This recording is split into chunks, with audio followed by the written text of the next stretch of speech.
So, Alan Chapman, thanks very much for joining me on Hermitix podcast. My pleasure, James. We are going to be discussing this recently released tome, the Baptist's Head Compendium, Magick as a Path to Enlightenment. This was published by Aeon June last year, 2024. So it's a compendium of writings from you, Alan Chapman, and Duncan Barford as well. So there's sort of two respective magical records of each of you going through this path to enlightenment. Then there is discourses, there is essays, and there is two sections on the grimoire. And then kind of like recursively right at the end, you actually explain what the book even is, which is kind of the point when you need it, not at the start, because it's tough to describe the book in full. It's sort of a historical encyclopedia of everything occult, though I'm reluctant to use that word right now already. But anyway, before we get into details and magic and enlightenment and all these interesting things, Alan, just tell us a bit about yourself and where this book did come from for those that aren't aware of you. The Baptist Head started off as a podcast, actually, back in 2005.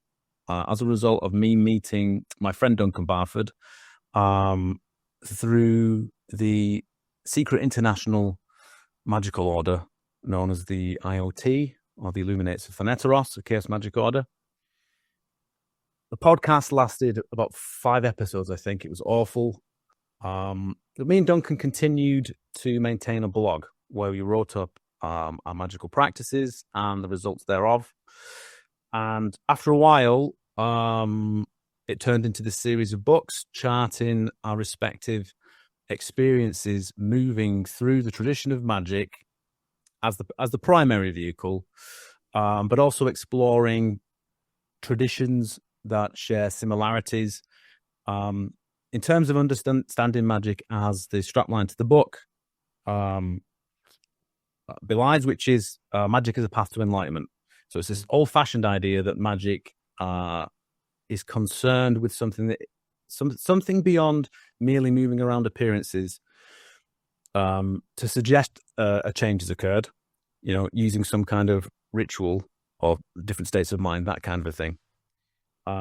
And therefore, as we progressed working with the Western tradition of magic, and I'm talking about mainly Crowley's practice of invoking the Holy Guardian Angel as a means to achieving the great work, we would dip our toes in traditions such as Buddhism and Tantra and that kind of a thing.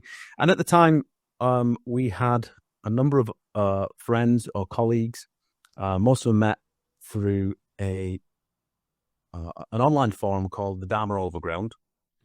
And all of those people were involved in Eastern traditions for the most part. So we were outliers in that regard. The project lasted about 3 years. We charted the territory that we moved through. We expressed our opinions, no matter how ill-founded they might be. We recorded our failures. I mean, the most important thing about the attitude that hopefully is conveyed by the Baptist Head is one of being willing to recognize one's errors. Yeah. Right. So you have the space to correct yourself, and hopefully experience some degree of growth along the way. So the Baptist Head ended in about 2009. There were 3 books in total. They now make up the compendium. The unique thing about it is that it offers a view of the same process from 2 different perspectives to 2 different people. After the book ended, or the books ended, I should say, I then pursued a career, if I can put it that way, of teaching. So someone asked me if I could guide him through the same process as Zen practitioner. I said yes. I helped him through the process, and then through word of mouth, I became a teacher in that way. That's what I spent the next 10 years doing. Duncan went off to train to become a counsellor. And then there were further magical developments. Another book came along called Magia. That's the stuff that I teach at the moment. Me and Duncan got back together and we created a podcast called Warp FM. There's 10 episodes of that. We will be getting back together again to do another podcast project soon on the topic of Crowley. I'll leave it there. There's more I could fill in, but I'm sure I'll touch on those things. You said about the Chaos Magic Order, the Luminates of Thaneteros. It's sex and death. Sex and death combined, you see. There you go. Yeah. Was this, so how old, was that your first serious foray into this? I know, I before we start recording, I got the impression that you're not too fond of what the word occult has become, which is why I'm reluctant to draw it in. Because was that your first foray into this arena? Or have you always been into, the possibility of other things of that strange spiritual witness? Yeah, well, it goes back, as it often does with people interested in this stuff, back to my childhood. So Crowley came for me in the playground. Crowley came for me in the playground when I was like 8 or 9 or something like that, in the form of a book of ghost stories. I was reading a book of ghost stories in the playground, and I turned a page, and there was Crowley's bald bonce with the big serpent around it, like the Orphic egg, and he was described in the worst way possible. The wickedest man in the world, that kind of a thing. Now, prior to reading those ghost stories and coming across Crowley, I had been gifted a book about wizards from the kid down the street. He got a novel free with his game. I was the only person he knew that read books, so he thought I should have it. I was interested in wizards or magicians with the idea of magic, and here was Crowley, and adults had written this book, and so it's like a signal from adults that there may be some reality to magic. And I was both appalled by the stories, but thrilled at the fact that might actually be a possibility. Now, there's an added dimension to it, which is in the fantasy story that I read about wizards. There was a young wizard, and there was another evil wizard, the evilest wizard that had ever existed, and he was attempting to take over the body of this younger wizard. So when I came across this story, and it's the wickedest man in the world, the greatest black magician who's ever lived, I was actually worried that he might try to take over my body, and it turns out he did. Crowley took over your body. Yeah, so it starts there. So later on, when I was about 15, peak teenage depression due to social circumstances, other things, I come across Crowley's Magic and Theory in Practice, for the exact amount of change I have in my pocket, in an outlet, a publisher's outlet, and I summon up the courage to buy the book, take it to the counter with the cashier, present the book as a 15-year-old who's going to buy this book on magic. Yeah. But I'm supposed to be, mature and grown up and whatever. And then for the next 2 years, all I did was read Crowley. Yeah. I got a job doing physical labor. I would get paid in cash. I would go to Manchester at the weekend to New Aeon Books. Shout out to that bookshop. I would get my Crowley. And for 2 years, that's what I studied, was Crowley. I then moved into Chaos Magic because it was more accessible. I kept it all to myself, and it was only when I was 25 and I'd moved to London that I started to meet other people who might be interested in the same thing. And I picked the IoT because of their emphasis on practicality. Yeah, I wanted to go somewhere where you will do the magic and then see if it works. That's what I was interested in. Were you ever put off by or not as inclined towards Crowley's, the emphasis on ceremonial magic and a lot of the hangover from, the Hermetic Order, the Golden Dawn, etc. That sort of fairly arguably. I mean, is there? This is probably something that will come in way later down the line as well. But is there also a, let's say, conservative versus anarchic decision there as well? I think that's a misreading of Crowley. Yeah. Yeah. I got that impression. Certainly, that impression was promoted by Chaos Magic. That it's like this, this antiquated, fuddy-duddy Victorian stuff. It's very ceremonial and so on. And certainly, you read some of the rituals, and it's they're long and laborious and whatever. But in terms of Crowley, and I'd even argue with the Golden Dawn, they were looking to fragments from the past, and then making them into something workable. Okay. And they were testing them out. They were doing it and then seeing what was happening. Yeah. Now, you could argue that that perhaps they weren't the best chaos magicians because the rituals were too long-winded. They seem to enjoy it though, and I think enjoyment is, read the room, and ritual construction can be informed by what you think the crowd will enjoy. If it's group ritual. So I think that's a little bit of a and certainly with Crowley, he was. If you look at his Holy Guardian Angel working that he does in 1906. When he decides to do it seriously, it's he puts an emphasis on workability. What can you do in your environment, and what do you have available to you? And he has the same view. He has the same view throughout his magical career, and then certainly for most of his magical career, the magic that he was doing was sex magic. Yeah, very very little pomp and whatever. Okay. If anything, I noticed something curious. And it took me a couple of years to realize this in my 20s. But the education I got from Crowley constantly meant I was surprised by what some chaos magicians or advanced chaos magicians might say, or what they didn't know. When it came to Magick or Crowley. Okay. It would surprise me that they wouldn't know. That people were attending to Crowley via a caricature. A shallow,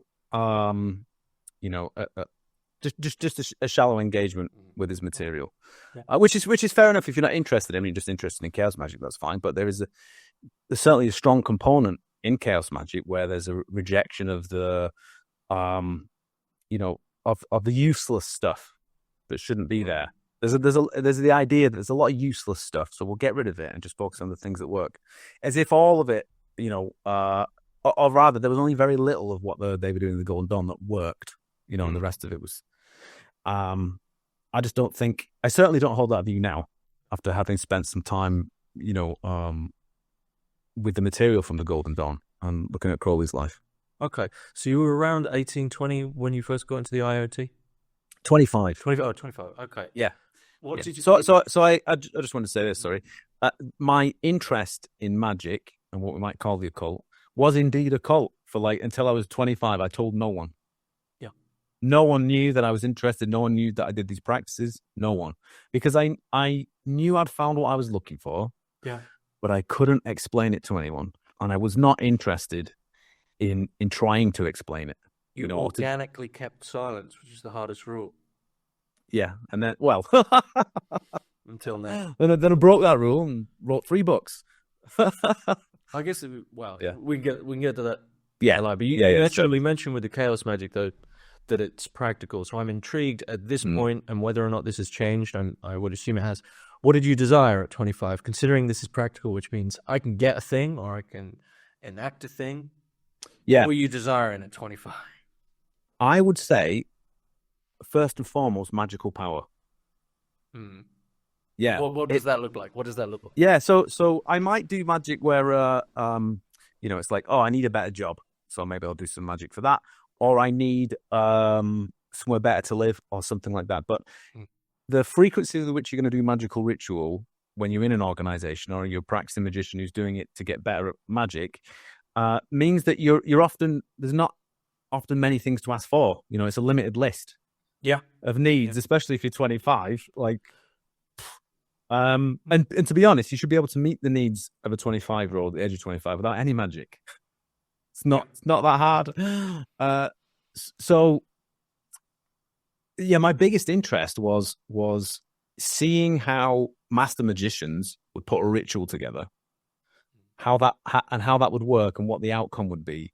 And then I was interested in what is magic, like how is and if there is such a thing as a magical power, how do you accumulate it? And what's possible? What are the limits to it? Yeah. So it was very, you could say it was a very base concern, if you could put it that way. But there was an element of like, what is this? Like, what is it? I'm doing this stuff, and this stuff is happening, and I begin to notice things that don't fit within the model. Right, I start to notice things. So I'm more interested in like, well, what is that? Yeah. Rather than holding on to this mechanical view that there's the magician. You enter a different state of mind, you do the right kind of technique, and then I don't know, there'll be some kind of quantum effect with consciousness and molecules that will cause some kind of thing to manifest, and so on. It doesn't, regardless of what model you have of magic, and this is the thing in chaos magic, people talk about different theories, different models. Just the very idea of a model or a theory, it's like, what if that's not required? And what if there's no detail missing, and it is just how it is? And then it's, when I say noticing things, I mean stuff like getting what you would think of as a magical result without doing the magic. Maybe it was a thought that you had, stray thought you have, and then you get the result. Right now, there is a passage in one of Pete Carroll's books. He's one of the founders of chaos magic, where this happens if you practice magic. His advice was to ignore that kind of a thing, otherwise you might go mad. Just stick to following a technique. I took the other view. Well, that's is, if I'm remembering my Crowley and I think Hermitix Order of the Golden Dawn correctly, the final grade, the Ipsissimus. Ipsissimus aren't terrible. Ipsissimus. Yeah, Ipsissimus. One of the factors of that is that you then at that level view every single thing that happens to you as a divine reason with regards to your, let's say, destiny. Or am I confused? Well, that's actually that's actually the author of the Abyss. Yeah, but it is a thing. But you took that on very early. That's why it is a thing. You took on something that seems very, very, very late stage. That might be slightly too generous. Okay. It might be slightly too generous in the sense that, see, for me, it was a given that the point of magic was the great work, was awakening, and like spiritual experiences. I'd had some when I was 16 with the aid of cannabis. It's in Crowley's. It's what his literature is about. So I took that as a given. This stuff that I'm like, what is this? When I'm asking this question, like, what's going on there? It's just what would be the word for it? It wasn't that I was thinking, this is God dealing with my soul and helping me providentially, to reach the goal or something like. It was just, hang on a minute. Well, what's this? It's hang on a minute. It's like getting a peek behind the curtain. Yeah, but you didn't want to intrude. You didn't want to project. You're just like, you know what? Lean into it. See what this is. Allow it to. I would say these days, allow it to disclose its own nature. Okay. Allow it to disclose its own nature. That attitude is the key. Is the key difference between what we might call a successful path and one that's less so.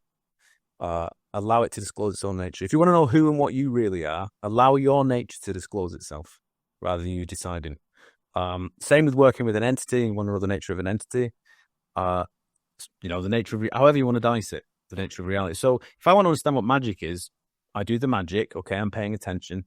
But at the moment it starts to disclose part of its nature that doesn't fit with my preconceived ideas, I decide I'm going to ignore that. I'm no longer interested in magic. What are you interested in if you ignore it? Material gains, which seems very popular in this is my own opinion, but I would say 80% of a lot of contemporary occult literature is, when you really scratch at the surface, is about materialism. And I mean like consumer materialism. I want to get usually two things: sex and money. Yeah. I think that is a detail within a larger delusion. My experience with magicians, that it's a mixed bag when it comes to results. Not everyone doing hardcore chaos magic is actually interested in results. I've seen practical magicians, of a high caliber, do magic, ignore the actual result, and make results up that didn't happen. Isn't that just insanity? Well, here's the thing, you see. People do these things. They're not always doing it for the reasons that are apparent. Okay. Right. The same with anything in life, really. Yeah. So the idea of like, I'm going to be practical, I'm going to gain power, I'm going to do these, sex and money, and that's why I'm doing it.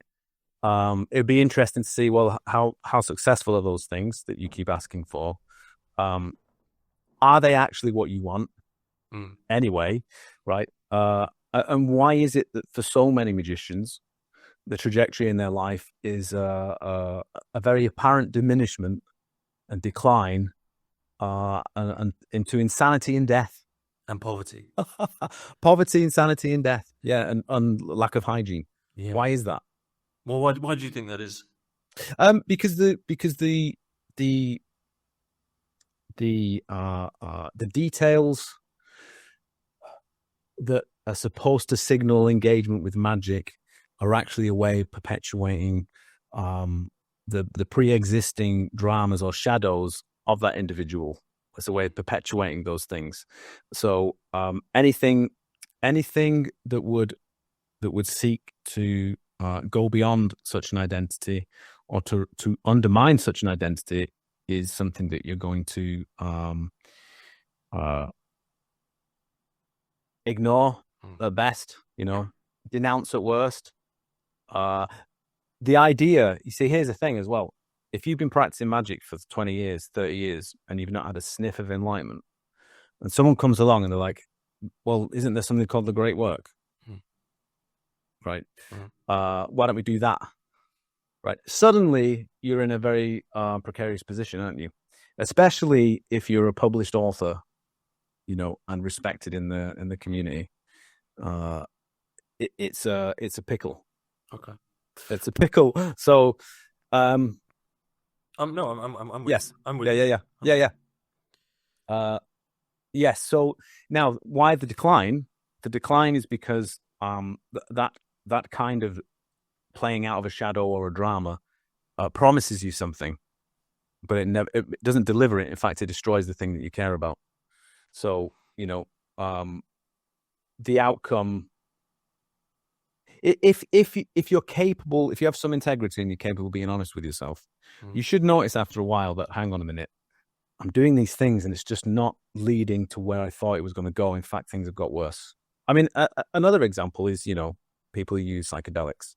Yeah. It's a similar thing. And there's, instead of acknowledging that there's something curious going on and that you've been made a fool of, right? Instead of doing that, and it's a hard thing to do, taking accountability in that way, instead of doing that, it's probably better to double down. If you double down, right, really try this time, and then then you're off the cliff. Yeah, and then all those people can talk about is one really good time they got high. They just talk about psychedelics all the time. I'm interested though. You said something interesting there about you if you end up in this downward slope, sort of a spiritual entropy, let's say. You said something interesting in that you have to realize that this hasn't ended up where you thought it would go, which should be towards the great work. But there's a paradox there, because at one and the same time you have to go towards something, but also allow that thing to reveal itself. So you've got to be open while directional. Do you see that? You see what I mean by the paradox? Like, you've got to want something that you may not realize that you actually do want, but certain parts of you think you don't want. Well, let me clarify, because I didn't mean it hasn't led you where you thought you were going. In other words, the great work. I don't mean that. I just mean as in like, I'm going to use magic to get sex. Yeah. Right. That sex is supposed to be of a certain nature. Enjoyable. I don't know, whatever it is the person is aiming at. I don't know, whatever. Right. And that's supposed to be satisfactory in some way, something desirable, whatever. Okay. If you're doing magic to get that result, okay, is it leading to where it promises? It's a very basic promise. You'll get sex of a satisfactory nature, however you stipulate, whatever you're after, right? I'm being very, right. Does it lead to that? Yeah. The answer is no, it does not lead to that. What does it lead? It leads to the destruction of the sexual function. Could put it that way. It leads to I mean, there are obviously, now it'd be nicer to use examples so we can have some more details in here, because it's very vague. But whatever it is that you're aiming at, it will be you'll be getting the opposite. You'll get the opposite. it'll move in that direction. Okay. Should we take could we take a more specific example? Because you used the example earlier of getting a better job. So what happens if you're constantly trying to, let's say, use magic to progress your career? What's happening there? Okay, well, so this is what I mean by extra detail. Because the drama doesn't begin and end with the magical practice. It's the magical practice was in the drama, right? So why do I want a changing job? Usually people who are doing magic for jobs, usually, right? Usually they're young, they're male, and it defines their life. It's what they've incarnated for. It's like, what do I do with my time? Like, they need a mission. Like, what's my mission? What am I doing? And they're unhappy, and it's life defining with what they're doing. Okay, so I'll do some magic to change my job. Right. Now, the changing of the job is supposed to provide a meaningful vocation or a purpose to life. Yeah. Something like that. Okay. Right. Yeah. But it doesn't. No. It does the opposite. And it will continue to do that. So you mentioned the word happy there, which I'm going to assume you're fairly suspicious of as well, especially in terms of the modern world. Is there a foundation that should be cultivated prior to any of these sorts of Actually, workings? I tell you what, sorry, I'm going to back up a little bit because I feel like when I was talking about the sex thing, it was crap. Let me give you a concrete example. Okay. It's not uncommon to find in the magical world and the occult world, people who say that they're interested in sexual liberation. Yeah. Sexual liberation, Sexual freedom. Sexual freedom, often particularly from a feminist viewpoint, upholding women's rights, all of this stuff. And as a result of engaging in that and often doing magic to make that stuff actually happen, right? It leads in the opposite direction. And we discover things like lines being crossed that won't be crossed otherwise. That looks the opposite to sexual liberation. Yeah. And there are outcomes to that. Yeah. They conversely become somewhat of I don't want to use the word slave, it's pretty full on, but conversely become actually unfree in relation to striving for that freedom. They end up conjuring the exact thing they claim they're doing the opposite to.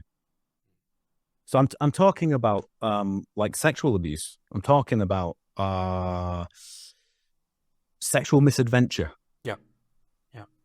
I'm talking about suddenly finding yourself in a situation that is a shit show, and you put yourself there. Do you think that it makes sense. It makes sense, and it does make complete sense to me. But I've had years in this kind of thing and seen the monkey's paw of outcomes, right? Mm-hmm. Of this, well, you got to pay for it. Yeah. Do you think this was? I mean, there's been a lot said about this. So I'm intrigued because you've read Crowley for so long. Do you think this was the case for the end of Crowley's life? How do you mean? Wherein? I mean, once again, maybe I'm incorrect in my readings of Crowley and his biography, but he's in this sort of, he's addicted to drugs, penniless, only awake at night in this with a funeral with 6 people, right? So on paper, it's not a great ending to one's life. I mean, that's been exaggerated. Okay, it's been exaggerated. He wasn't penniless. He had enough money to publish a book, Liber Aleph, for the publishing cart, under his bed. He basically had sex until his penis stopped working. Okay. Sex magic every day. Okay. Right. He did. He did. Yeah. Until it stopped working. Now, of course, don't get me wrong. I don't also want to. What do I want to say? I don't want to pretend the outcome to his life is something I would want for myself or anyone that I cared about. Yeah. For Crowley. Crowley's Crowley. He had an awareness to recognize he was in a position at the end of his life that was curious. He was radically self-aware. Like his best critic is himself. All of the ammunition that people use as a criticism against Crowley comes from Crowley, and he does it better than them. No one would have any ammunition if he didn't if he didn't record it all in excruciating detail. Yeah. And there's an element of his personality there, which is something about needing to be publicly shamed. It's in there, and there's part of his psyche, the stuff that he's playing out. This sense of being humiliated and shamed publicly. Yeah. It's a factor moving through his life. I don't know if you'd agree though, but I think that's one of the first hurdles towards the truth is your ability to be fine with embarrassment. Oh, for sure. But for him, it was masochistic. Okay. Yeah, it was masochistic. It's a peculiarity of his personality, and he was aware of it, and he spent a good deal of time going deep into that. Yeah. Going deep into that to his detriment, to his detriment, and probably to the detriment of many people around him. Okay. Well, I feel we've dealt with Magick in the entropic sense, in the downward slope sense, fairly well. Warnings there as well, and examples. But let's move to the other part of your title, which is Enlightenment. So, twofold question, which is fairly obvious, which is one, what is enlightenment, or I guess also synonymous with the great work. And this is sort of a betrayal of a key question because it's when you should be suspicious of someone. But I'm asking you it, so it's fine for you to say. Okay. Are you enlightened? So on the one hand, I have two strong impulses. Yeah. One is just to say yes. Yep. Right. Just so that anyone listening to this understands that it's a real possibility. So that's what you're called towards, and you should understand that it exists, and that it's available to you, and that is as a counterpoint to the bullshit. The vast waves of bullshit that's out there that says either enlightenment doesn't exist, can't exist, that it's not available to you, or that maybe it's only available to a certain small number of people throughout history, etc., and so on. I want to make it very clear that it is an inheritance that each human being has. It's not an inheritance from this world; it's from somewhere else. But it's yours if you want it, and it exists. Mm-hmm. Right.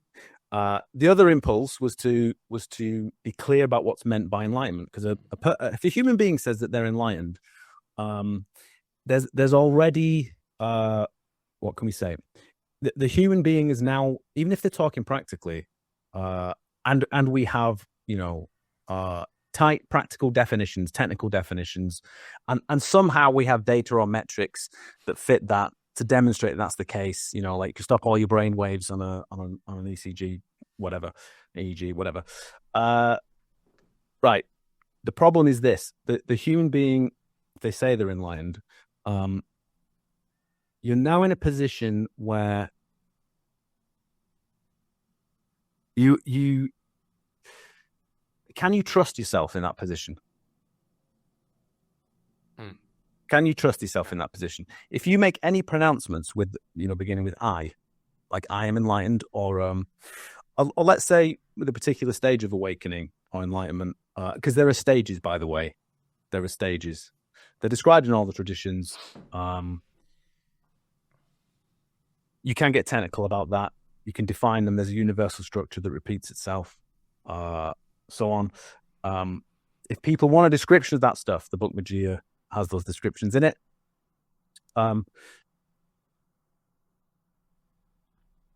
Let's say you've reached the stage where there's no difference between your nature and that of God. So you may pronounce, I am God, as famously Surawadi did, in the 13th century, got his hands chopped off. As a result, can you trust yourself if you say that? So the correct orientation, I believe, is best expressed through the analogy of a lamp, the idea of a lamp. So doing the work means that you can facilitate the bringing of the light. If we use light as the metaphor for the nature that's realized with enlightenment, right? You can bring it, but as a human being, you're the lamp. You're just the lamp. the lamp is part of the darkness. You could put it that way as a human being. There is never a need to proclaim your nature as the light. If your nature is the light, then it is. Yeah. There's nothing to proclaim. If you do proclaim it, how do you trust yourself to know the difference between where the light ends and the darkness begins? Yeah. Then the answer to that, the answer to that is no. You do not. You should not trust yourself as a human being, because as a human being, you're part of, unfortunately, a world that's damned. Now, but by damned, I mean, it's like the entropy that we talked about. It can only go in one direction. Yeah. It can only go in one direction. So that's my preferred orientation. Now, again, another problem with the word enlightened is that it's what people have in their minds. You know, when you hear that. Well, yeah, that's the thing. So watching on the video, I mean, is your halo a bit higher than the video? Well, so a lot of people say, so this is why I asked you the question. Because, yes. You know, the whole thing of if someone says, if you came on and went, by the way, hi, nice to see you, I'm enlightened. Enlightened has, once again, going back to caricatures, you're not sat there completely still, sort of half glowing with an aura. You still have a personality, which is refreshing, because there is a weird stage where people get in a trance, seen in a lot of groups, and they walk around very like stiff and do these slow movements, and that becomes completely it's all fake. Very strange. It's all fake. Yeah. So this idea of enlightenment, what is the question that's intriguing me with regard to enlightenment?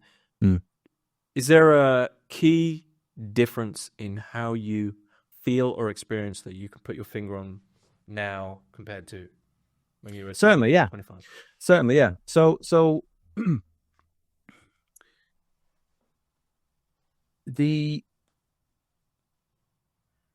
first place where we start is we're obviously familiar with this world. We have our physical sensations, right? Our emotions, our thoughts. Okay.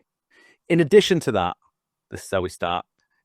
There is a sense, we can have a sense that there may be something beyond what we see and what we experience. There's a sense that things aren't quite the way that they should be, even if you can't put into words how it should be, right? There's something there. That imagery is what we call silent knowing. It's silent in the sense that you can't tell me what it is or put it into words, but it's a knowing in the sense that it's there. It's like there's a seeking for something, and perhaps the best analogy for it is the analogy of the beloved, which is that sense of longing for someone that you're in love with, who is now absent, and you can't long for someone you're not already in love with. You have to know them first, right? So the silent knowing, there's something inside of us that knows something that's beyond how this world is. Yeah. Right. Now this is true for everyone, and we're faced with a choice. We can either follow that, trust that to disclose its own nature, and that's what a spiritual path is, or we listen to appearances. Yeah. Right. We can either listen to literally sensations in terms of what we think they mean, but more broadly, the voices of our culture. Yeah. What we're told is possible. And that can include what we're told is possible within spiritual traditions. Now, the thing about following this silent knowing is that it's not an appearance.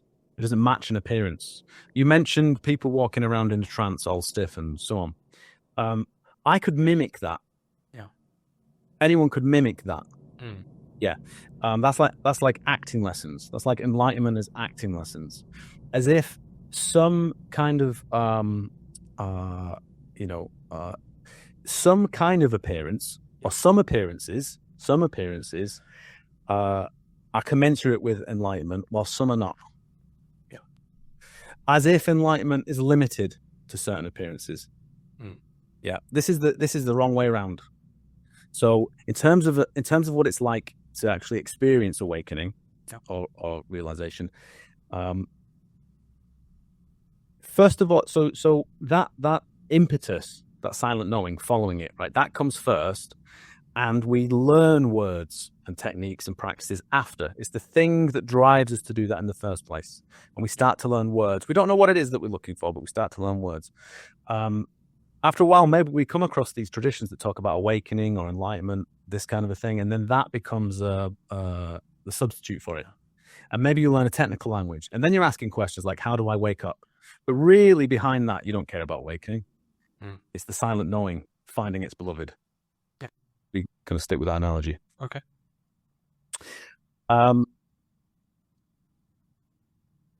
So as you pick up a practice, and that silent knowing and the awareness of it and the trusting of it has to come first, and it has to be something that's real in your life. Otherwise, you can just do acting lessons. There are lots of people interested in spirituality who are just interested in learning acting lessons.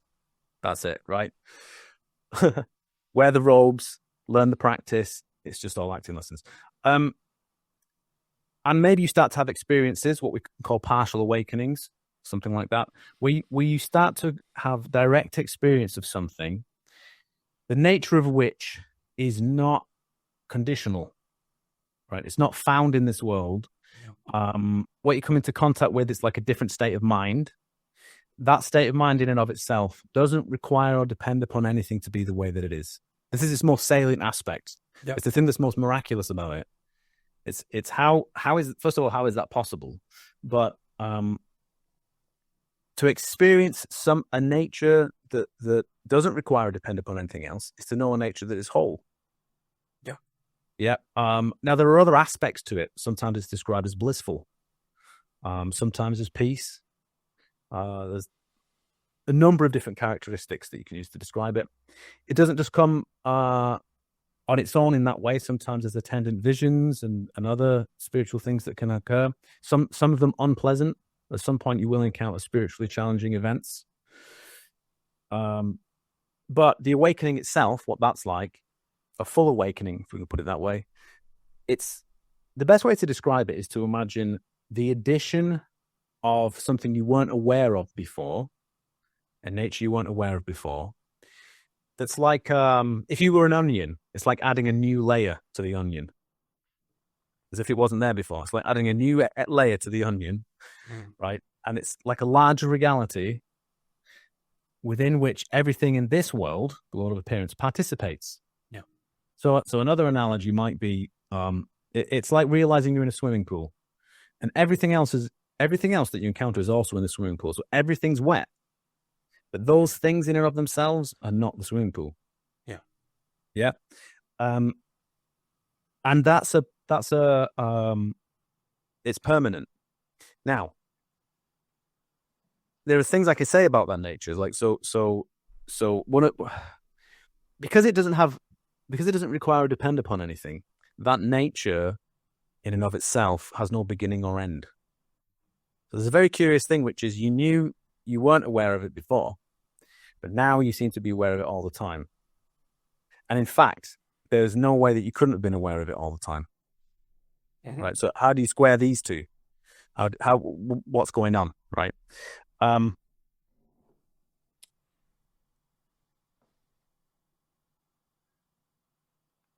the defining characteristic I would use for awakening to understand what it is, and how we square those two things, is to understand that it's the correcting of a false belief. It's the correcting of a false conclusion that you have lived your life playing by the rules of that conclusion. And once it's corrected, you cannot make the same mistake again. Is it a singular false conclusion that is closer to something like an error of existence, or are there singular examples of false conclusions that we might be able to give as examples that actually manifest? Yeah. So the process is made up when you first start spiritual practice. The stuff that will arise within your practice. I mentioned shadows or dramas earlier. This is one way we talk about it in Magia. We talk about shadows. Shadows are false conclusions that non-verbal false conclusions we've drawn about ourselves based upon impressions that were made during an event in our past, usually in the family, where these false beliefs are transmitted. It's like a false transmission. It has the structure of a spiritual initiation, but they're false transmissions. Where did your family get it from? It happened to them when they were younger. Yep. Right.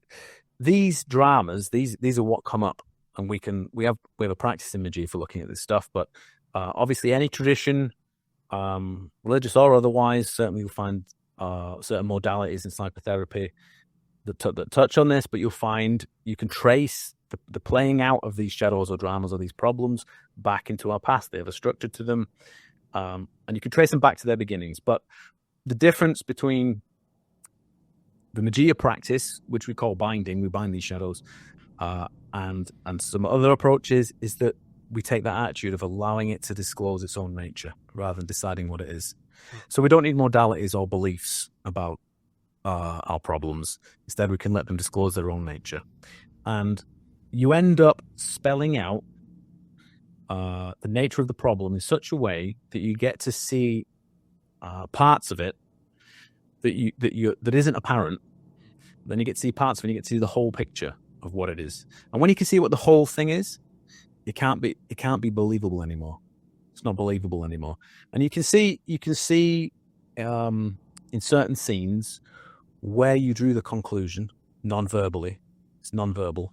Where you drew the conclusion, you can see throughout your life how whenever you attempt to achieve something that's personally meaningful, and it has to be personally meaningful, you will play out these roles or these shadows or these dramas because they promise success in providing what it is that's personally meaningful, right? And you play these dramas out, but they do the opposite. They actually destroy the thing that you care about. Right. So I mean, the most obvious example of this in people's lives is whenever they try and do something personally meaningful, what happens? They end up sabotaging themselves in various different ways. And yet, curiously, they have infinite success in watching YouTube for 5 hours straight. Yeah. Videos about nothing. Yep. But you can no problem there. As soon as you try and write that novel, right, it's not happening. So these are the first things that come up. And there needs to be a way of dealing with those. Different traditions have different approaches. The approach in Magia is to allow them to disclose their own nature so we could travel straight through them. Recover what we gave away when we drew those false conclusions about ourselves. And that directly feeds into what it means to be a human being who could be fulfilled in terms of their own nature. Yeah. Is that process ever complete? Well, let's say generally speaking, you can end up with none of those shadows anymore. Oh. They get resolved. Yeah.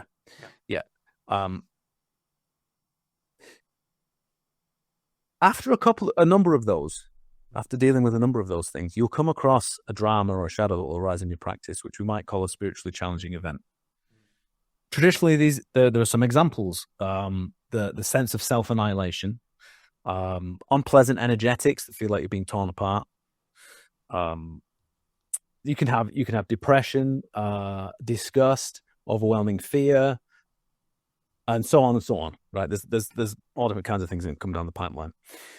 It has the same structure as those other ones we just talked about, right? Except we've caused, instead of a personal shadow or a familial shadow, this is like an existential shadow. And this shadow that you encounter only gets resolved with the approaching awakening. The shadow that you're approaching is cast from the future by a true transmission, which is what the awakening is. It has an opposite nature to those familial transmissions. So instead of going into the past to find an origin that's false, we're actually now encountering a shadow from something in the future that's true. But being a shadow, it's opposite in nature. So you always find before awakening, you'll get sweaty palms. You'll be dealing with the sense of perhaps that you might go insane. The darkness before the dawn. Yeah. Perhaps you're going to be overwhelmed by an unconscious, all-powerful force, and you won't be yourself anymore. What will it feel like to wake up? Will it feel like death, diminishing and disappearing? There can be the sense that you're approaching self-annihilation. This is why all the traditions talk about this stuff. Except when you get to the awakening, its nature is the opposite to that shadow. It's the total opposite. So, just to yes, and throw in Yep. some historical language for Magia. Yeah. That process that you've just mentioned before, this new shadow, is that synonymous with crossing the abyss? only to the extent that crossing the abyss refers to the first time that you do it. Yeah, so you could say yes. I mean, technically speaking, if you remove that detail about it being the first time that you do it, then you could say each time through the cycle is the crossing of the abyss. Yeah. But I mean, the fact of the matter is, once it's been done once, right? You recognize the. You should do. Yes, you should do.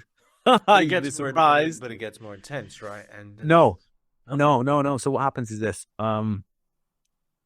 the first awakening is, you could say, it's the hardest, in the sense that it takes the longest, and there's the most struggle involved, the most feeling lost, that kind of a thing. However, the first awakening, and I'm talking about something permanent that people call non-duality here, right? That's just the first stage in a longer process, and it's the least profound realization. So the more you proceed, the more miraculous it becomes. And this is probably why a lot of traditions don't talk about mostly what comes after. There's just no point. It becomes, you could say it becomes easier, but it becomes much more miraculous and much more profound after that. Yeah. But the main having to deal with or travel through shadows, that material, it comes in the first half of the process, if you like. Now there are, I don't want to get too technical because this isn't a Magia lecture, but those personal shadows that I talked about, they're made possible by that existential shadow. They're like the children of that existential shadow. Yeah. It brings up an interesting question, which is, what's the origin of that false conclusion that gets corrected with the awakening? Yeah. What's the origin of it? Because there is no event in your past where you drew that conclusion. So where did it come from? We call them existential shadows because these shadows make incarnation possible. They make possible being a human being. Those false transmissions that come through the family are then, they're like the development of those existential shadows through your personal circumstances that make the deepening of your incarnation possible. Got it. I actually have got it. Yeah. Yeah. For humans, for human incarnation to be possible, there must be prior friction and then frictions via the personal. Yeah, you could that way. Via, a great friction and then smaller contextual frictions. I just have a couple of questions before we go too far forward, just in relation to that and silent knowing, because on silent knowing, is silent knowing possible for everyone? And can it ever be, let's say, completely suffocated? Yes, to both of those.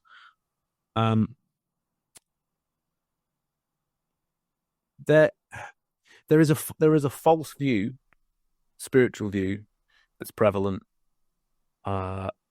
which is that people who are interested in waking up, they're more conscious than people who are not.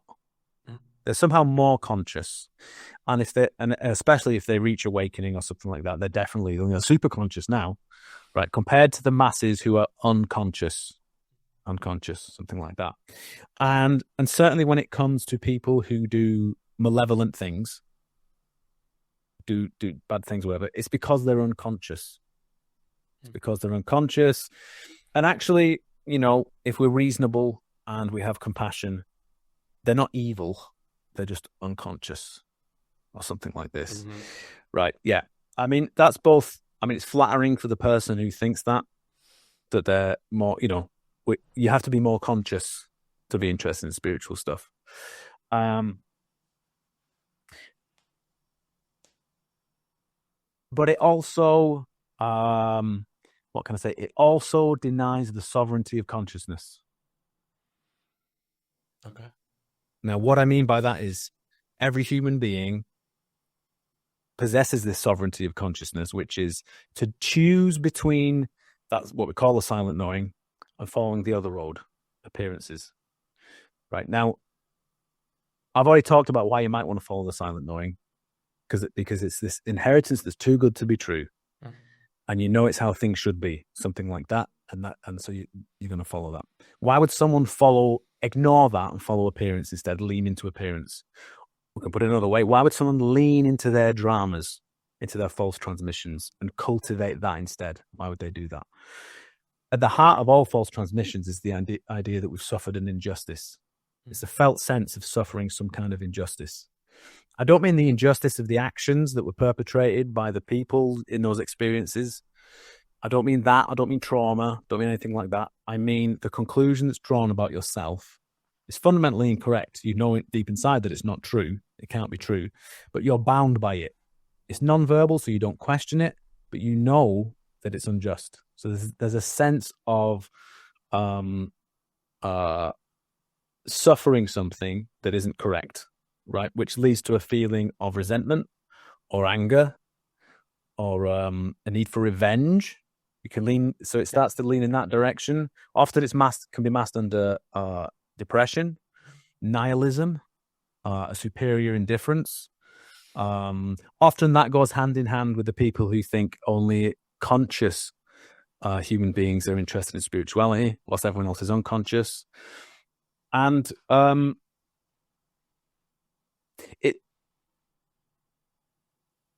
to say that it's not possible for someone to consciously choose to lean into the cultivation of a false idea of themselves, right? And the mechanism being the seduction of revenge or resentment or something like that, which eventually leads to the project. I mean, what it really means is I want creation to end.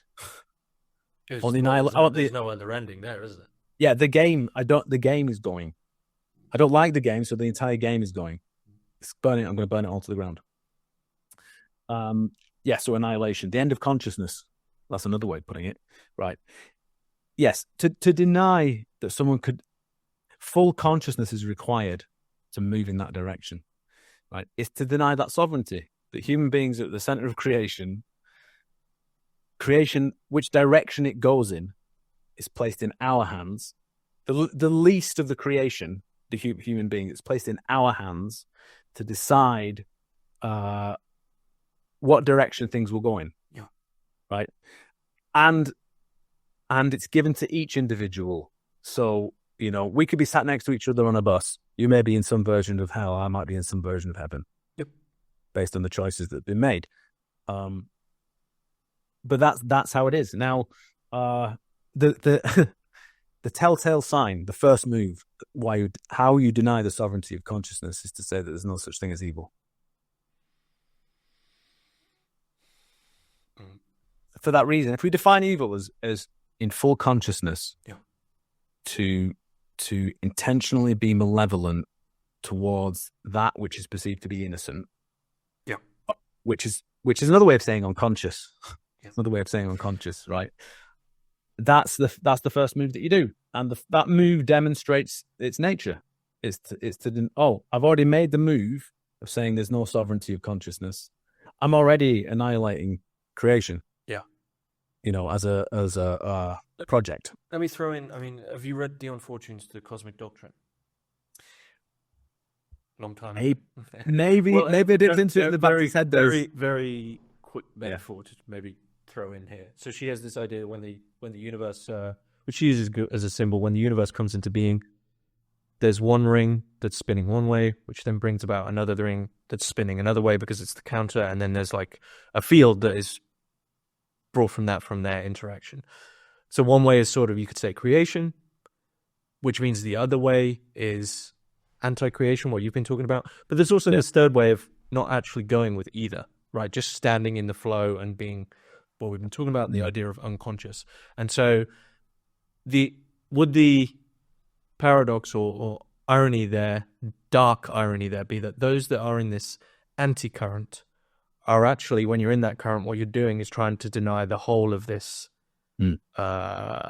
dynamic system. You're just saying, nah, I'm going the other way, but actually that means this is all nonsense.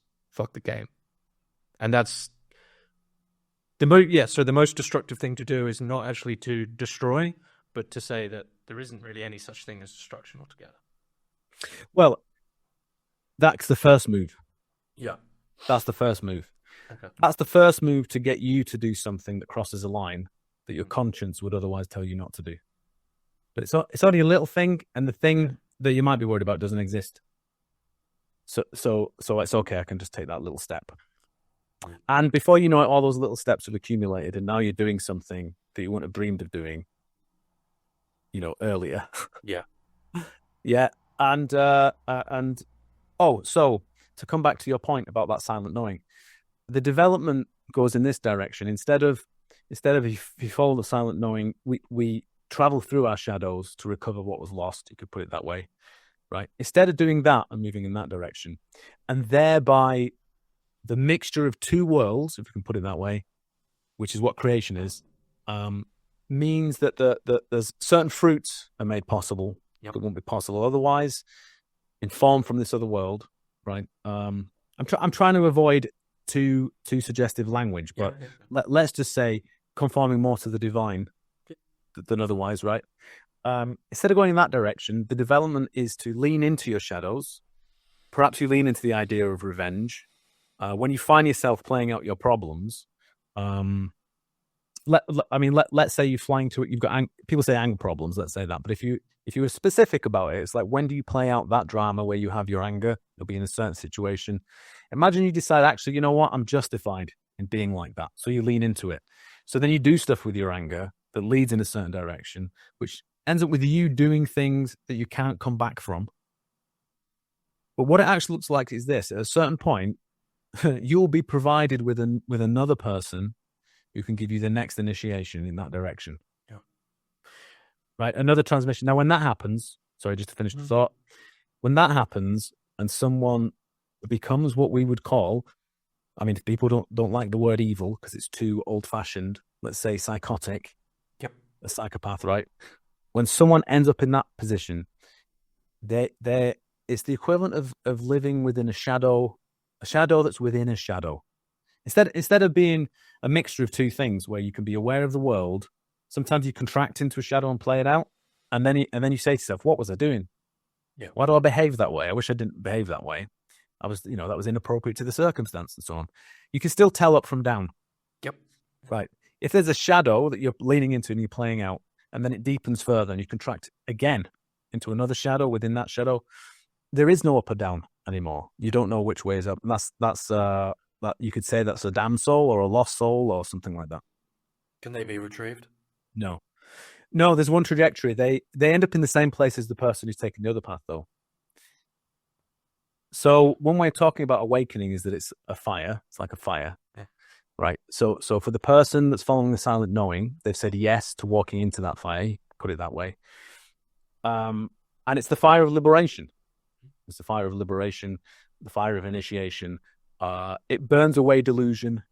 It gets rid of that which binds you, something like this, right? And you've said yes to it, and it's wonderful. For the person who's now in that position that I just described, the appearance of the fire, in whatever form it takes, right, is an attack, is perceived as an attack on themselves. It has to be extinguished. It's why malevolent people attack innocent, people they perceive to be innocent children, or people or whatever that they perceive to be innocent. It's why they're malevolent in that direction. But another way of putting it is that they say yes to walking into that fire in exactly the same way, but they're doing it because they wish to extinguish it. Yeah. Right. And walking into that fire is like a demon roasting in hell. Yeah. It's like it's a damn soul saying yes and walking into it. They're saying yes, it's not being forced on them. They want to extinguish it. And they end up being disintegrated. You can say it's in the same way, except the difference is one person has said yes to the promise of a life that's too good to be true. The other one has shut themselves off from that life, from divine life, the eternal, from the source of life, and they're holding on to the damned fragments, if you like. Yeah, I mean, there's I think it's attributed to Meister Eckhart, but I think people are suspicious whether it was him who said it. He said that the angels who take, let's say, the holy man to heaven are seen by the inverse as the same demons who are like, holding you back, something. So it's just with the fire analogy, it's the same fire, but it's like you said on the bus. Someone could be in hell, someone could be in heaven. Yeah. There's something very interesting because you mentioned suffering, and I think it's very key. So I will take this idea as I put it forth now is actually from two thinkers, Darren Allen and Barry Long. But Barry Long has this idea of which I love, and it sort of overhauled how I see things. He said, like, you haven't suffered enough. You have to get this point where you've suffered enough to sort of realize the ridiculousness of engagement with suffering. And I think this is, we've been talking about like the history of spirituality, I think makes this clear. I mean, Uspensky would say, your greatest indulgence is your suffering, right? People love their unhappiness. And I'm wondering where this plays a role for you and what it is for, to be in that shadow. I guess to tweak the Barry Long quote would be, you haven't shadowed enough. Like eventually that shadow has to sort of be so dark that you think, why am I like giving this shadow the time of day anymore? But until that point, and this is a very controversial thing in spiritual paths that I do agree with, until that point, it is the most strangely hidden enjoyment, suffering. Suffering is our greatest enjoyment. We love it. We love to suffer. Yes. So, yes. Well, I mean, there's nothing like self-pity, is there? So I would say what you're describing there is that's like passing through a shadow using exhaustion. That might be a way of putting it. So I'll give you an example of it from teaching. Mm-hmm. So there is the suffering of trying to wake up, of awakening, and it can get bad. I mean, it can get bad for some people. And you can think of the trajectory of trying to wake up as you beginning by learning the practices, reading the books. You're really interested in it.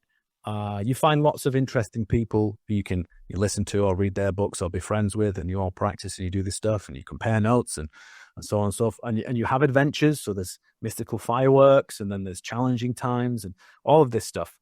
And you start moving through it. After a while, the practices stop working in the way that they used to. The mastery that you had appears to have evaporated. After a while, the mystical fireworks, because you can have lots of different kinds of spiritual experiences that aren't awakening, visions and energetic stuff, and after a while, all that stuff just isn't doing it anymore. It's you run out of interest in those things. They're not doing it. How many strange energetic experiences do you have to have before you realize it's got nothing to do with it, the thing that you're looking for? The practice becomes dry. The path becomes boring and tedious and difficult. Even the periodic suffering that might come up becomes boring. It's like, oh, this again, right? And it takes getting to the point where you have fully understood that you are not going to be the source of your awakening, right? Nothing you do will bring it about.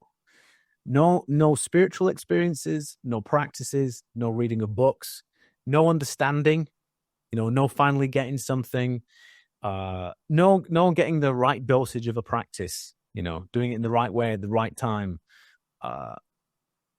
None of that is going to do anything. Now, you can tell people this up front, and they can understand it, and they think they understand it, but they have to experientially exhaust their strategies. And when they've got nothing left, when they've really reached rock bottom, they've got nothing left. And usually what they do is, and you see this a lot in the literature, they give up. They just decide, fuck this awakening thing, I've had enough. And then they wake up. Now, that's fine. That's fine and all. But you actually don't need to suffer in that way to exhaust suffering or to see through it. So I mentioned there's a practice that I do as part of Magia where instead of, through the slow grind and dint of time eventually getting you there to see, oh, none of that stuff is related to it in any way. And I've finally exhausted it and now it's not here anymore. Oh, look, there's the thing I've been looking for. we can actually speed that up. We can allow it to disclose its own nature with a practice such that we can spell it out. So when it comes to existential shadows in Magia, you still encounter the same thing.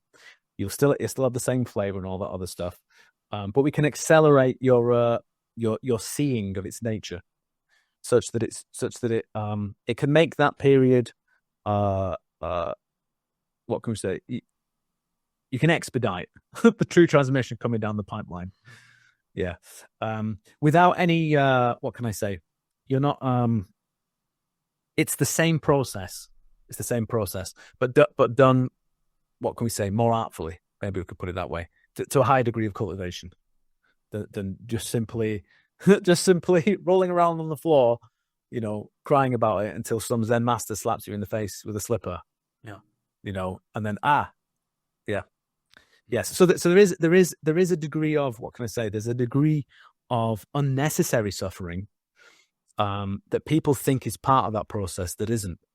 So it's also possible for people to suffer with the project, regardless of whether they're in a phase where they're having some kind of spiritually challenging event going on, where everything rides on them waking up, and so that's all that they do is just do practice, and they have very stringent conditions and a schedule that they have to meet, and they have to do these things, and that's another thing that needs frustrating. That tactic needs exhausting to stop them from doing that. Often they don't like it when you. That's an example where I've had students where they do stuff where I tell them to do less. Yeah. I had someone once who would do exactly 32 minutes of practice, and the 2 minutes were there just to make sure that they were fully using the 30 minutes. The 2 minutes was there just like a little warm up. So I told them, you need to drop the 2 minutes, and then I never saw them again. Yeah. Okay. Yes. Now, the thing that I've described, by the way, again, what we're interested in is allowing the nature of this process to disclose its own nature. If the practice that I talked about is just allowing it to disclose its own nature, it isn't a case of, what can I say, trying to manipulate the nature of the stage that you find yourself in, to your advantage. That's not what the practice does. Yeah, the whole process is one way of realizing you don't really care about what you want. Mm. That's not what is going on. There is no anything that has its origin in this world of appearance is not the thing that you're seeking. Mm. Yeah, and the thing that you're seeking, you will mistake things from this world for that thing repeatedly. So you'll think it's about doing spiritual practice correctly. You'll think it's about spiritual experiences. You'll think it's about wrestling with spiritually challenging events. Or you might even think it's about suffering. Mm. You might think these are all candidates, and it's like the pool of candidates is larger at the beginning, and you narrow it down, and it gets smaller and smaller and smaller until you find the beloved. But the beloved isn't found. It's not found as something in this world, but it's found through this world. The only way we can walk towards move towards the beloved is just an openness. Trust the silent knowing to disclose its own nature. So you can be open and closed. Doesn't matter. Got no bearing on it whatsoever. Trust. Okay, so I'll go one level deeper on what you said there. I mean, what does trust look like? Trust means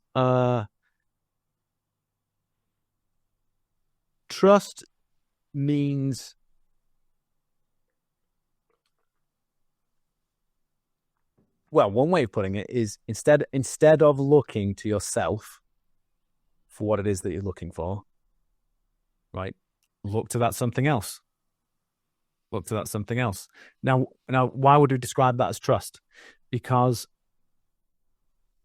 all of our experience tells us that we can only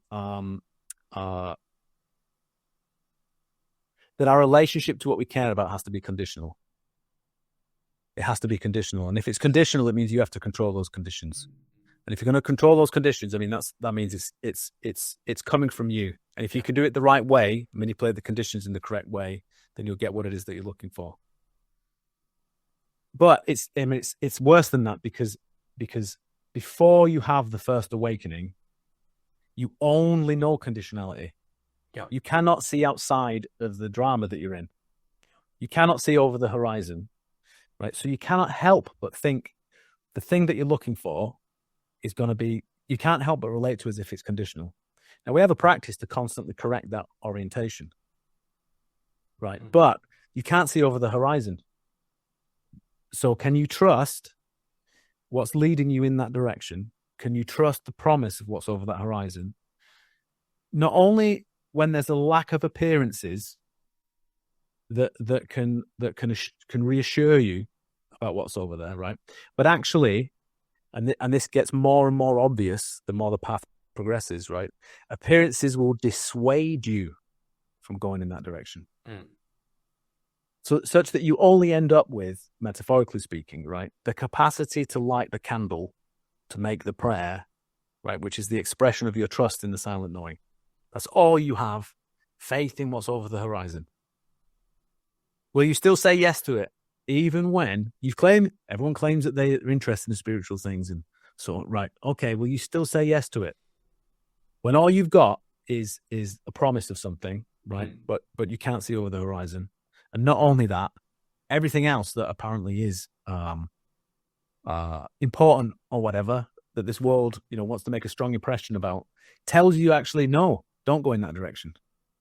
Don't trust it. And it's very common to find people who do have awakenings, but after a certain number of them, it's usually around the second one, they stop and won't go any further. They turn their back on the whole process. Why? Because the appearances get too dissuasive. Well, would you say, to put that in concrete terms, that the material world ups its temptations? Well, it's a mixture of it could be a mixture of naivety or bad ideas about awakening. So you can have your awakening and think, that's me, I'm done, end of the road, nothing else left to do, and then you ponce about saying, I'm an awakened human being now. I've done that. That's done. I can go on now. I don't know, be an architect or a professional wrestler or whatever it is I want to do in my life. I've taken care of that kind of thing. You can still hold on. You can have an awakening, an abiding, permanent, non-dual realization, and you can still entertain cultural beliefs that are false, such as the brain having something to do with it, a certain rational attitude, a certain materialism. There's a certain kind of materialistic view that you can have. You can still hold on to those things. It happens to be before the second one that you're going to have your most challenging spiritual events. It's usually when self-annihilation turns up. It can turn up before that, but this is really where you're going to face that thing. The promise of that is, and there's no assurances of what's over the horizon. The promises of that is, you know what? I'm an awakened human. There probably isn't anything in that direction. I'm just going to pretend it's not, that I'm not doing that anymore. I can still keep my beliefs, these certain beliefs that I have. I can still be a neuroscientist and listen to my TED Talks and whatever and believe it. Still do all that stuff. And people can park themselves there, because over that horizon, you will not be able to hold on to those beliefs anymore. They're gone. They're gone. Yeah. There's also this other interesting dynamic, and this turns up much earlier. It could turn up much earlier than awakening, and people listening might have experienced it. Sometimes it could crop up in therapy, it could crop up with other spiritual experiences or whatever from different traditions. Spiritual practices from different traditions. But it's the sense that if I get rid of this thing, the thing, it sort of speaks to what you mentioned before about the suffering or the self-pity or whatever. If I get rid of this problem that I have, the thing I want to be free from, this way that I feel or the way that I behave or something like this, if I can get rid of that, who am I going to be? What's on the other? It seems like there's nothing on the other side. If I get rid of that, I'm not going to be who I am. Like maybe I won't be anyone. And it's preferable to have the shit version of yourself than what it seems like it might be like without it. Yeah. And that's can certainly be a dynamic that's in there as well. Well, it's very difficult to talk about it beyond that point, right? And it almost would be like, what use? Because you're saying about, if you don't know what it, I mean, it's a fear of letting go of something that you know towards something that you absolutely don't know. And so at that point, But you know what? It's similar to what I said about when we were talking about practical magic, and I was saying, what if we don't need all those theories? What if there isn't anything behind the scenes that we're not seeing to explain how magic works? What if it is just how it is, but we're not paying attention because we think something is missing? It's same in that it's we think there has to be something there. This our neurotic selves, or however you want to describe it, it has to be there for me to function. But what you don't understand is you could take it away and you still function. And that how you are and who you are and how you function never depended upon that stuff being there in the first place. Yeah. All right. So it's like it has similarities in the sense that it's the removing of it's a process of removal rather than it is necessarily addition. To become more simple. But being simple requires what can I say? I'm probably being less than articulate here, but you can describe it as being having a sophisticated grasp of the whole picture. That's what's required to be simple. So the more you wake up, in a sense, the vaster one's comprehension of the nature of reality, you could put it that way, but the simpler one gets. Yeah. And it has no, you function better as a human being in a very ordinary sense. Yeah. So though we rarely learn lessons from history and a massive compendium, and arguably it seems the case that such advice after, whatever you answer to this would be fruitless because of our incapacity as human beings to tend to take wisdom at face value. What would you have done differently? Well, there's a problem. There's a problem with this. You see, that choice that you're presented with between the silent knowing or the world of appearance, before you've said yes to following that silent knowing, and often that manifests as an actual event in a way. So I mentioned buying Crowley's book, Magic and Theory and Practice. That was the embodiment of that choice for me. It was saying yes to something. I knew I found what I was looking for. I didn't understand a word of it. Appearances were dissuasive, right? Who only children are interested in magic. What's the cashier going to think of me buying this? Yeah. Which direction do I go in? Do I listen to my culture or do I follow something else?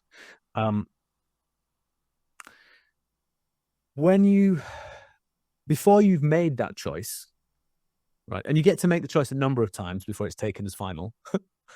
before you've made that choice, it seems like it's a test. It seems like it's a test because you're going to be presented with dissuasive appearance, right? You say that you want spirituality, right? Are you going to pass this test? Are you going to say yes when you've got nothing to go on? Do you have faith in that silent knowing? Do you trust it? It appears like a test. Now, you could fail that test. I could have decided I'm not buying this book. It's embarrassing, and went off to become a stockbroker or something. I don't know. And a materialist. I could have done that. And you could say, you failed the test. It was a test and you failed it. However, when you pass the test, you say yes to the silent knowing. A great inversion happens. And what you discover is everything about your life was merely the unfolding of your eternal destiny. And every detail is perfect and couldn't have been any other way. Right? And it was never a test at all. Yeah. Right. Now that's it's not that you just passed the test, it's that the test is evaporated. Yeah. But it's because you passed it. Yeah. Right. But it's evaporated. Just like awakening. Awakening is a similar thing. That's the dynamic. That's the structure that's at work. It's the phrase that I use for that is the means of your binding becomes the means of your unbinding. And it doesn't matter what those details are, because we think some details are worse than others in terms of human life, but even the ones that look good are just as damned as the ones that are obviously damned, right? It's all the same. So it doesn't matter what the details are. It doesn't matter how fallen your life may be. When you say yes to following that silent knowing, it's turned the right way up. Miraculously, it becomes the means of your binding becomes the means of your unbinding. The lead is turned into gold. The poison has become medicine, and so on. What then? Just go live? Oh no, that's the beginning. That's just the beginning. Now it's like time to practice. Time to practice. There's a way of understanding that dynamic that I've just talked about as, featuring at the beginning of every practice, and coming in different ways down the path. But like crossing the abyss, there are some, key moments where you do it for the first time or that have the most, profound meaning in terms of your life story. Okay. Is there anything you'd like to add about? Oh yeah. So sorry to answer your question then. So if I was to say, would I change something? Yeah. No. It's like a question I can't. It doesn't. It makes no sense. Yeah. Even to say it in the practical sense of what anyone else should do, it doesn't, because their path is their path. Okay. Is there anything you'd like to add about Baptist's Head or Magia that you feel is key that we should add in?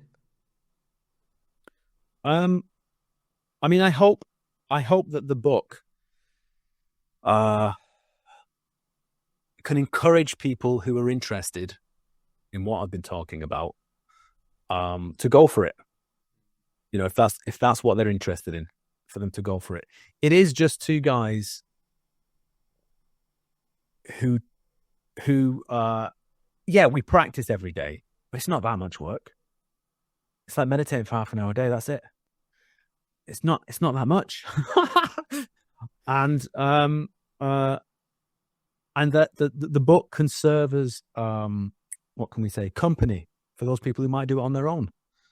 That here are some other people just like you who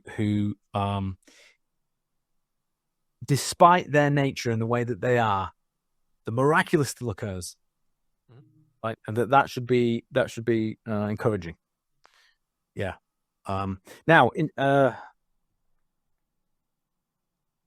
terms of Magia, what I might add, I mean, did you have something in mind? What did you? No. Just if people wanted to, they've liked what you've said. So where to find you, and yes, it's also there's a main text, right? Yeah. So my website is barbarouswords.com, and on there, I mean, you can search Amazon or whatever bookshop you use to find the book. It's called Magia, Magia. That's the main text that I teach from. It's available from the website. The original retreat from which the book is based, all of the recordings are on there for free, as well as many other talks and stuff from retreats that I've done.